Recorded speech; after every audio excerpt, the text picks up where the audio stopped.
Grabe, pagod na pagod ako ngayon, wala akong tulog. Paano ba naman, pinagluto nila ako ng ganito kasasarap na pagkain? Spicy tuna Shanghai nga pala yan guys, tsaka kare-kare na first time ko lang din lutuin. Ate Ai, bawal sa iyo, di ba? Hindi.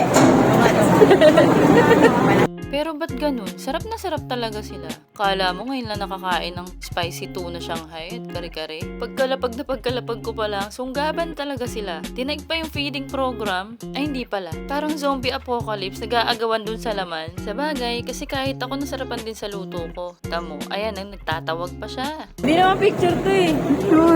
TL picture. Oh, dito na lang sa akin. Say cheese! Bakit? Hindi masarap? Labo yan. Sabi nila masarap, ikaw lang hindi. Binubola niyo ako para ako lang yung ito. Hindi mo nga talaga. Ha? Sabi niya. Anong kaya pa? Lahat. Sabi ka ulit susunod ah. Gustong gusto ko yun. Pag sasabihin masarap ang luto ko. Ano natin kay Fred? Fredo. Ayun, layo eh. Salad?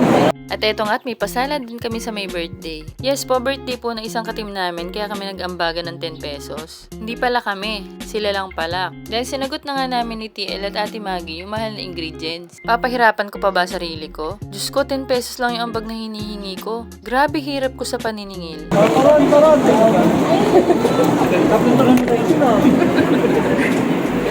Wait lang AJ, bibidyo ako pa to AJ. Utang na loob AJ. In fairness, masarap din yung salad. Hindi yan buko pandan ha. Masarap ng kare-kare mo. Lasang ano? Lasang ano? Sige, sabihin mo. Sabihin mo totoo. Kare-kare with corned beef. Nakachamba si Rachel ng kare-kare. Tara guys, parang ginawa nyo na akong katulong ah. Ano ba siya? Yun. Maganda dyan.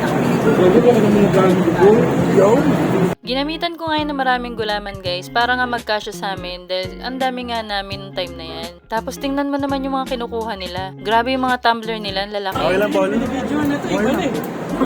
Kayo to ron. Kayo lang buong video.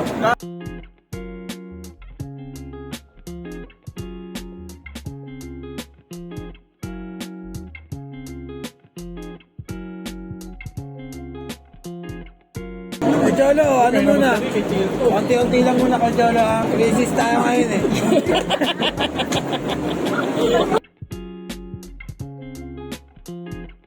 Ayan, tapos na nga silang magkagulo sa salad, kaya naman kumain na ako dahil maghuhugas pa nga ako ng mga pinaglagyan ko. Dahil nga sanay na sila sa pagbablog ko, sila na yung naghahawak ng camera para sa akin. Hey, Ryan, thank you.